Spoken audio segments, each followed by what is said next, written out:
এই শোনো না, 500 টাকা থাকলে আমাকে দাও না, আমি না নতুন একটা জামা কিনবো।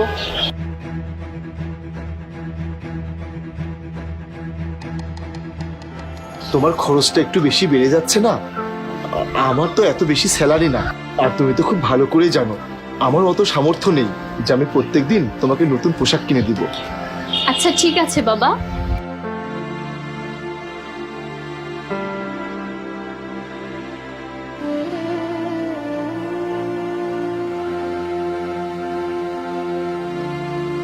জানি না এই দিন আমাদের কবে যাবে।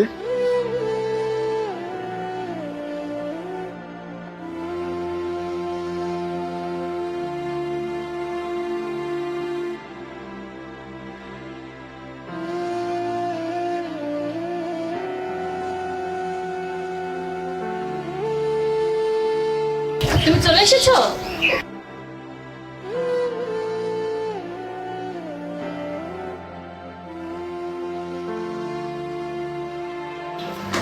এই নাও পানি।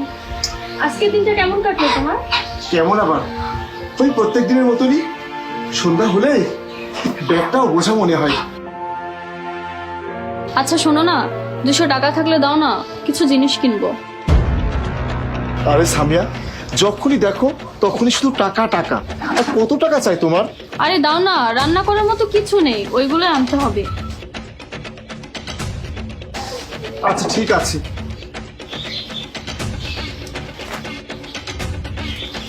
এই নাও।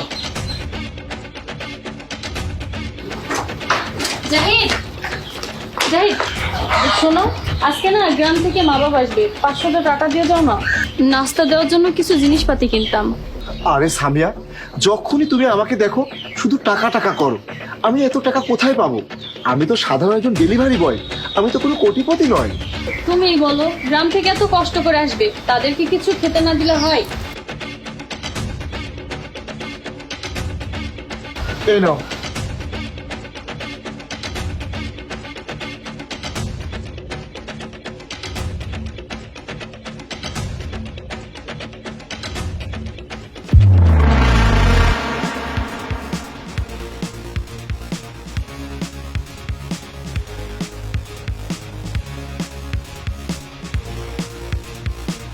এই সাইকেলটা এখনই খারাপ হতে হলো?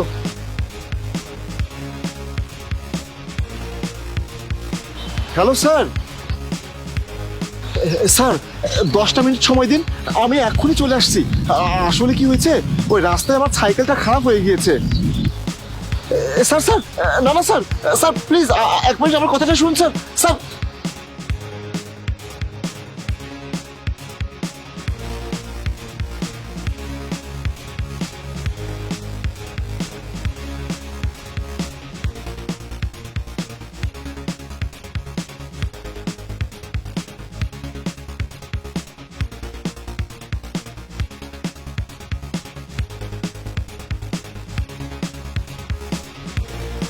সামিয়া,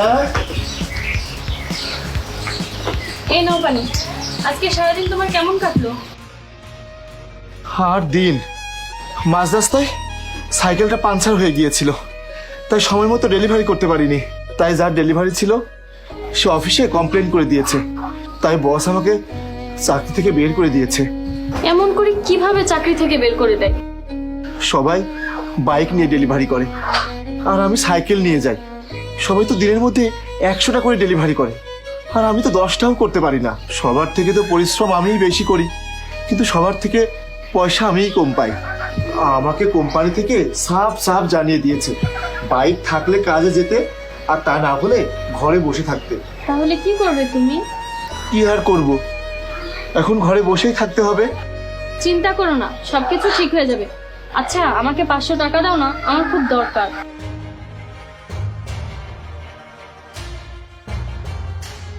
এই নাও, এখানে 75টা টাকা আছে, রেখে দাও। সব সময় শুধু টাকা টাকা টাকা। এই টাকা ছাড়া কিছু বোঝো না তাই না? তোমার স্বামীর চাকরি চলে গিয়েছে, সে দুশ্চিন্তা করছে, আর তুমি তাও টাকা টাকা করছো। দাও, সব টাকা তুমি রেখে দাও।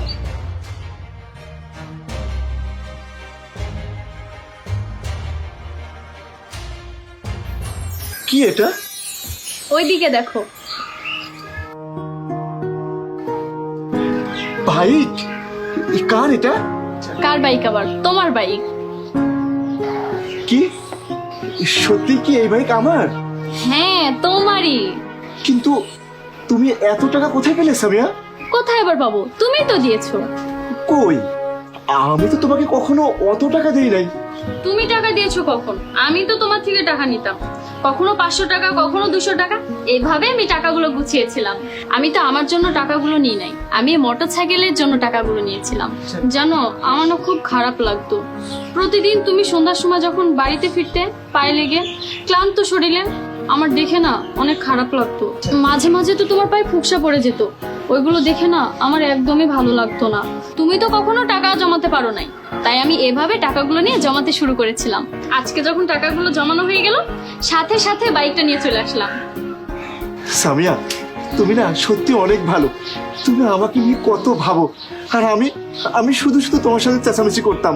এসব বাদ দাও, এখন থেকে ভালোভাবে কাজ করবে, আর সব টাকা কিন্তু আমাকে এনে দিবে। কি হলো, তাড়াতাড়ি যা, অফিসে যাও, লেট হয়ে যাচ্ছে না? না, আজকে অফিসে যাব না। আজকে চলো, আজকে এই বাইকে তোমাকে নিয়ে সারা শহর ঘুরবো। সত্যি? হ্যাঁ সত্যি, চলো চলো চলো।